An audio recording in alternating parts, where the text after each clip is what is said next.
Okay, go ahead. You want to? Oh, you want me to read? Yeah. Well, I'll mention it. You can do it. We're good? Okay. I'll call the meeting to order. Do we have any observers or any comments from anybody? We do not. Okay. Next is the approval of the minutes of the regular annual meetings of November 9th, 2022. Can we have a motion to approve the minutes of the regular annual meetings of November 9th, 2022? So moved. Second. Okay, all in favor? Aye. All right, okay, that passes 5-0. Okay, review of the closed sessions. I have a suggestion here, instead of going through these individually, that we have a motion, and Gina's got it in front of them, but the motion is basically that we follow the recommendations of our attorney with the addition that we redact the names of any individuals for whom we awarded some kind of money because of an illness, and we redact the type of illness it was, but that's really nobody's business. Okay, Gene, you want to make a motion? Move that we follow the library attorney's recommendations on whether to release or close the closed session minutes listed in the December agenda, with the additional instruction to redact the individual names of former employees and any specific medical conditions when we release them. You have a second? Second. Okay, all in favor? Aye. Okay, that passes 5-0. Okay, next is the approval of the destruction of audio recordings of closed session minutes of January 21st, February 10th, 2021, and March 10th, 2021. Can I have a motion to that effect, approving the destruction of the audio recordings of closed meetings? We do have a written summary of it. Okay, can we have a motion on that? So moved. Okay, a second. Second. Okay, all in favor? Aye. Aye, okay, that passes 5-0. And next is approval of destruction of audio recordings of open session minutes of January 13, 2021, February 10th, 2021, March 10th, 2021, April 14th, 2021, May 2nd, and May 20th, 2021. And we have for each of those, we have written summaries of the meeting. So can I have a motion to that effect? So moved. Okay, a second. Second. Okay, all in favor? Aye. Okay, that passes 5-0 as well. Now we'll go on to the director's report. Thank you. Good evening, everyone. I'll just start by with the top there. I won't go through all of this, but the top note is really good news for us. And we hired an associate director for organizational development, and her name is Leah White. Some of you may have met her well the past 6 years or so, at which she was working with us as our learning and development manager. But she's terrific. She's very well liked by our staff, and she's very competent in what she does. And she recently took a position as assistant director at another library, but she in this position appealed to her, and she's coming back to us. So that's good news. She's going to start in next week, in December, and it says January, but she's going to start in December. So we're really excited.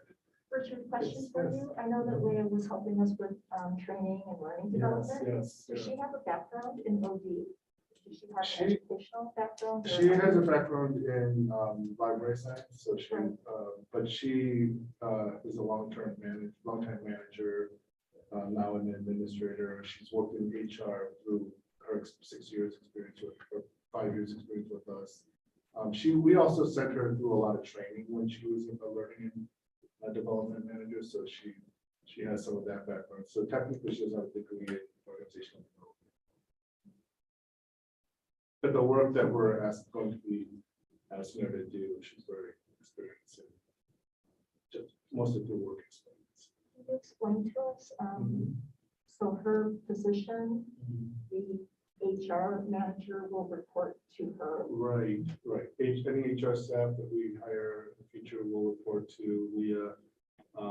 She won't have, as far as, at this point, there are no other direct reports planned for her, but really she'll work with all of our department managers and our supervisors and really all of our staff, but she'll support our managers and supervisors and our processes, our policy implementation, anything related to kind of internal staffing, organizational communication, all of that. She's going to work with Laura and I really closely to support that. Could you just share more though about what was the need to create that new role at that level? Yeah, sure. I think that just in light of kind of our experience over the past 3 years, starting with COVID and the discussions that we've been having about needing to support our staff with staff development, growing up, growth opportunities, thinking about how we address staff issues or concerns. Obviously, when we have a CBA, we'll need to implement that, and kind of abide by that agreement. So implementation of and follow through on a lot of the stuff that's included in the CBA will be part of her kind of under her realm. She'll obviously take care of like the learning and development side as well. So yeah, I felt that all of that would be really a priority for us moving forward. I'm curious, why would the HR manager report to that person? I felt that the HR function, I wanted to be kind of under an umbrella of not just kind of benefits administration, kind of the technicalities of HR, but really HR in a broader lens and view of supporting our staff, developing our staff. So. There's a job description though, right? Yes. So it'll be on with the stuff that's no longer on my iPad. Yeah, of course. Yeah. If, Sure. if you had an organization chart, how would she be placed on the organization? She'll report directly to me. She'll be, senior administrator like level. Laura is still our deputy director. When I'm not here, Laura's obviously in charge. And then if Laura and I are both not here, Leo, I would consider as like the third person. Okay. Any other questions on that? Okay. Okay. Go ahead. So, yeah, I mean, I don't know if you want me to elaborate on anything else in my director's report. I think I covered some more information about kind of what we're doing with our HR staff in this transition period. We have ongoing work with Andrew Berman, obviously. January, I think they'll be back to kind of take a deeper dive into the development phase. Good news, we received a 5-star rating in Library Journal's annual star rating for public libraries. So that was nice to hear. And then Laura and I had a really good time at the Library Journal Directors Summit, and a lot of good conversations. It's a smaller event. So there was a lot of discussions about equity and supporting staff, supporting administrators, kind of like talking with other administrators on what that our experiences and individual experiences have been like. As I mentioned, there was an interesting program on the Baltimore County Public Libraries mobile legal services project, and I thought that was really quite interesting. So that kind of sparked some ideas. I've shared that with some of our staff. And something to explore in the future.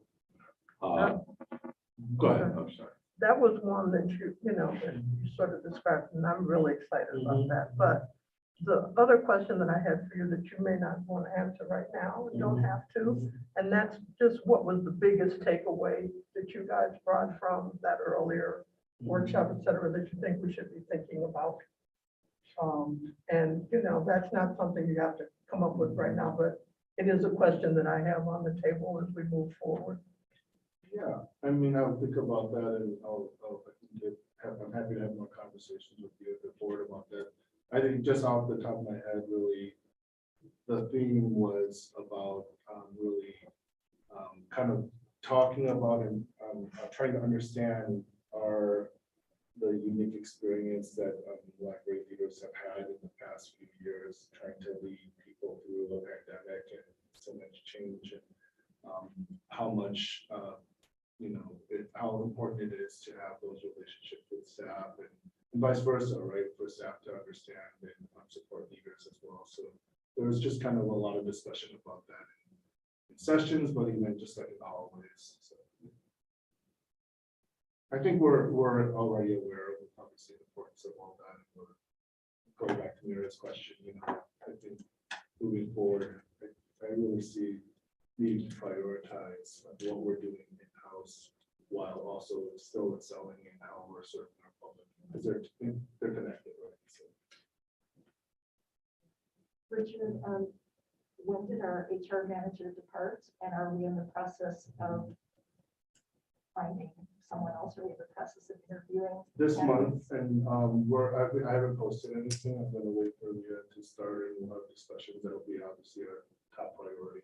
So, It might be interesting to also have some kind of report for the board from that new position, just so that we can all get a sense of how that's gonna look here. Yeah, absolutely. Well, I don't know if I mentioned it in the report, but I've already told you that I would like her to be at the board meetings along with Laura and myself. So, you'll definitely hear from me over every month. When Andrew, is he gonna be at the meeting? January. The dates haven't been set yet, but like if the board would like an update, I could certainly. Is he gonna provide any kind of update on his estimated costs? The next marker for us in the timeline where we're gonna get a new set of budget projections is in February. February, Yeah, okay. so, we're still working on the original Okay. process. Any other questions? I just have one. I went to the library journal thing to actually see the rating, but I could not find it. Like I don't went think to, they posted online yet. I Okay, maybe heard that it was that's why. only in the print publication. I'm not Okay. sure why.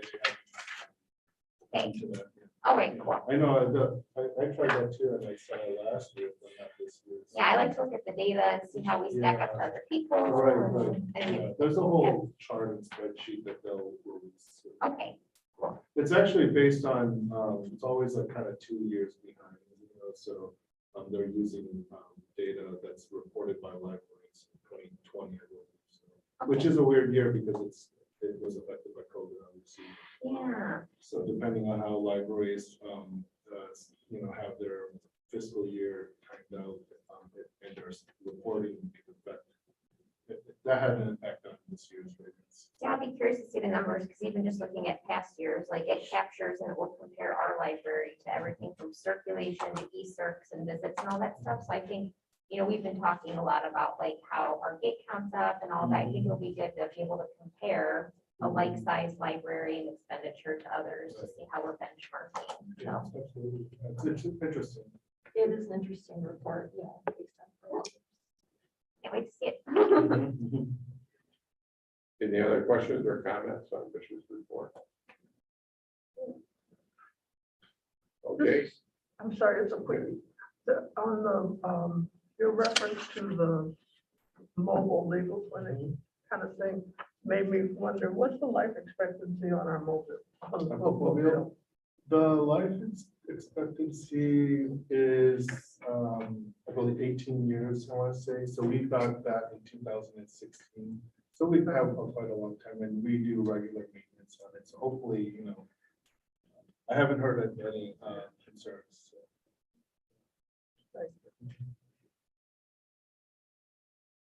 okay, can we move on then to the bills? Okay, on the disbursement report, any questions or comments? Go ahead. I'm cranking the type for it. Actually, I'm no. I just wanted to know, I hadn't noticed three things before, and it may just be my negligence, but what are we paying the Illinois State Police for? Usually those are related to background checks, so which line is? It's $140. Yeah, those Yeah, are, it's low. those are I just background want, checks. yes, That's what, yeah. okay, I just wanted to make sure it wasn't that, get that ticket. No, no, of course not. no. And then, is it Meristem or Meristem Advisors? That's Jamie Racklin. He's our municipal finance advisor, basically. So every once in a while throughout the year, we might check in with him and have discussions about levies, our budgeting process, et cetera. So it's kind of support for like Gotcha. And then Jacobs and Son. what line is that? It'll be right after Meristem, it's not before, because I was going in order. Oh, I know what that's for. Okay, The 4,000 is for the striping of the parking lot. Ah. And then the 1,400, there were other little spots. I'm not sure what they were doing, but they were, I think, putting something. that sort So of, I it's believe that about the was to parking repair of like near the west entrance, some pavement work. Okay. Thank you. Other questions or comments? Nope, that was it. Okay, can I have a motion to approve the disbursement report? So I'll second you. Okay, Mary's turn. all in favor, you gotta do individually, Mary? Yes, yes, Yes, Yes, okay, that passes 5-0. Next is the consent agenda. Questions or comments on the consent agenda?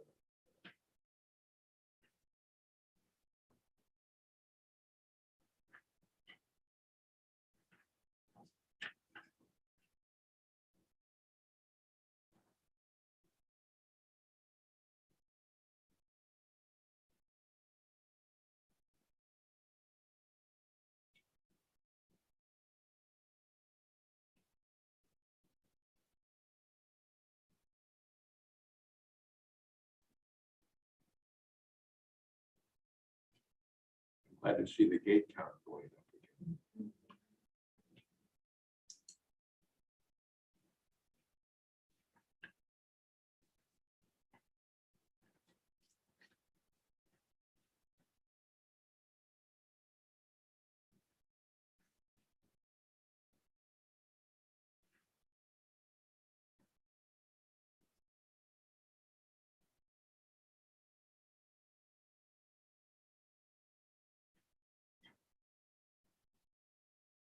Any comments, questions? Oh, okay, can I have a motion to approve the consent agenda? so moved. Okay, Second, second. okay, all in favor? aye. Aye. Passes 5-0. Okay, acceptance of the audit. Questions or comments about the audit? We could turn it over to Blake, actually, because Blake is going to also speak on it, but also introduce our auditor. Jasmine? Hi. Jasmine was our principal audit for this audit. And the new thing this year is, if you notice, we had an MD&A, which is management discussion and analysis. And it was something that the board had requested last year to give a capsule in the first few pages. So I hope you all read that. I understand if you didn't read the whole report. Do you have any questions? I had a general one, and I don't know if I'm gonna articulate it correctly. I remember when I was reading through the high level letter, and it's about the capital asset policy. Yes. Maybe I just don't understand. I know we talked about capital assets, but that's more of like, an audit we do of the building to understand like how long something's going to be good for and when we have to replace it. So maybe explain the difference between that type of capital asset like thing versus this. I just don't fully understand what this is in the audit. In the audit? Yes, Okay, any specific page, or are you just? just the general recommendation to do a capital asset policy. Oh, okay. Yeah, yeah. What we had in the past, was we had procedures at the library, okay? Where I followed them. If it was an automobile for 10 years, we had procedures that it's been going back for 30 years, that the library had always followed. In terms of how we depreciated it, when we put it in as a capital asset, the thresholds and the years. However, when we started with Lauterbach and Amon, they asked, where is your board approved policy? And we didn't have one. Okay. So last year, the board approved, with the recommendation for the audit, the board approved the capital asset policy, listing out specifically buildings and improvements 20 years, furniture and equipment, I think 10, and I can get you a copy of it. Okay. Because I think that is also online. It's on our website. It's on our On our website, but I can website, okay. also email you a copy if you want. Sure. So that's why that was mentioned in the audit. Okay. That it was, And just to, add one more note, Mary, you mentioned the capital, asset plan. Yes, this is the policy and then there is the I know, plan, and I right. wanted to make sure I understood the difference That's between a both. good question. Capital asset plan, or what we also call the building review or building plan, is a long-term projection, looking ahead at, the lifespan of certain things regarding our facilities, when we'll have to plan to, say, fix our roof, or repave, or seal coat, or replace windows, etc. And that helps us plan fiscally for capital improvements. Yes, So that it's kind of confusing because it sounds like the capital asset policy, but Yes. it's really something different. okay, And that really doesn't have anything to do with, I wouldn't say anything, but it's not about the audit.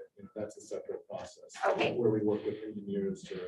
I didn't think so, but I was like, they both say capital asset, one is a Right. plan, one is a policy. I wanted to make sure I understood because obviously like one is for planning for future expenses. This one is actually capturing, relative value and making sure that that's. captured. I've tried to use the term building review more recent years, but when we first did one in, let's say, 2016 or 17, the engineer we hired used the terminology capital asset plan, so that's why we also use that.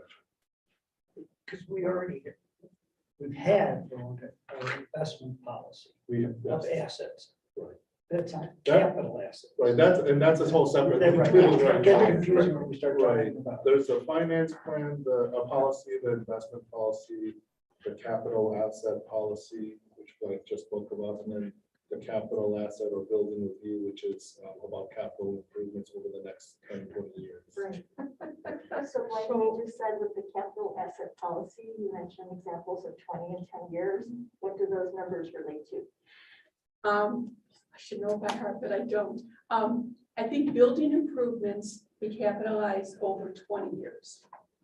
From an accounting standpoint, can you just explain? Oh, I'm what that sorry. means to Okay, capitalize it? my apologies, I'm sorry. If it's $1 million, let me do something, 20 years. If it's a $20 million building, we depreciate each year $1 million over, over the 20 years. We do $1 million each year, we depreciate it. To when, after the 20 years, the accumulated depreciation will equal the capital asset. And that's why if you noticed in the audit where they listed net capital assets, that's the capital asset, what it cost us minus the depreciation through this fiscal year. Does that make sense to? Yeah. Okay, And so it the, does to me, but I just want to. so the recommendation of the auditing firm was to put that into a formal. Exactly, and also too, just to let you know that what we had were numbers from like 1984, so they also had us update stuff. Like there was the books and materials we were depreciating over 15 years. They said, choose 5 between 10, we chose 7. So it was stuff like that we updated. We were capitalizing anything 1,000 and over. Well, there's a lot of stuff 1,000 and over. So with the recommendation of the audit firm, we updated it and then made it formal where the board approved it. And as Mike mentioned, the board approved that in December of last Yeah, year, last 1 year. year ago. Did we get was the art assessed? Appraisal? Yes. Appraisal. We've had an art appraisal, I think that was done. 2018. 2018. Because she's calling us again. Okay, yeah. That's fine. We typically do one every 5 years or so. And then how is it handled with capital assets if we make a significant investment in an existing capital asset, so like the building, for example, like if we do a third floor renovation or something, we're investing all this to improve a capital asset, how is that then refigured into the finances? Let's just say the third floor is 2 million. Okay, Okay, if it costs 2 million, we'll put it into building improvements is 2 million. okay, And then we'll add it to what's there already. And okay, in the capital asset, it's, each line is separate for each year. So that Okay. each depreciation is properly, So building improvements is, an estimated useful life is 20 years. yes, thank you. And then the capitalization threshold is 25 million for building improvements. 25. That's what, 25,000, sorry. Thank you. Okay. wow. Yeah, thank you. Okay. There are a lot Wait of a second, zeros because here, so. I capitalized the renovation and that, so, and that's how we do it. Could you repeat that, just so we all are on the same page? Can you repeat what? Oh, building improvements is 25, 20 years. 20 years 20 years. with a threshold of 25,000. So that's, yeah, so if we did something to the building that was 10,000, Right. I wouldn't capitalize it, it would just be a regular expense. Expense, right? Okay. Back to your example, if we do the third floor for 2 million, over 20 years, you take out how much Yes, per year over 20 years. exactly. I do appreciate, yeah. 100,000. And it starts at the year, like obviously the other renovations started already, and this, in a year or 2 or 3 would start that. That was that was my big question, was on the capital assets. I'll admit, I mean, I did read the letter thing, I got through a good chunk of it, and I'm like, this is very confusing We're not and a quizzing little you. overwhelming. Don't worry. That's why, the MD&A was suggested. Yes. Any other questions, or I was gonna have Jasmine ask her if she wants to say anything. I got a little confused around the various letters calling on the auditor's recommendations. Okay, And toward the latter part, there's one that says prior recommendation status. In that audit, prior recommendation status paragraph is toward the end. I'm sorry, I didn't get the page numbers, but I needed clarification on the prior. okay. Auditor's There were two priors, capital asset policy and appraisal. The capital asset policy isn't satisfied. The appraisal has not. That is scheduled for March and April of 2023. Okay, And in case anyone wants to know, the reason why we haven't done an appraisal before then is when it was time to have one, we knew we were doing the renovation. So we didn't see him spending the money for an appraisal when we knew we were just gonna have to change it. Why is the appraisal necessary or helpful from an accounting standpoint? 2 reasons. Well, the audit wants it because we have a land value. They want a more current land value. This land value has been out there forever. And the appraisal is also just where are our capital assets? So, is it truly what I'm, saying is correct? And also too, is we need it for insurance purposes also. They want to know what our value is to insure properly. Sure, that's good. Thank you. Okay. Disney, anything else you want to add? I think Blythe covered all of it in her memo I read right before the meeting, but if any other questions that can be diverted towards me, I would be happy to answer those. Any other questions or comments? Any of the members? Okay, can I have a motion to accept the audit for fiscal year 2022? So Second, second, you have to do these individually. I think it would be best. Yeah, okay, yes, yes, yes, Yes. okay, that passes 5-0. Next we go Thank to. you, Justin. Jasmine, thank you very Thank you. much. Thank you.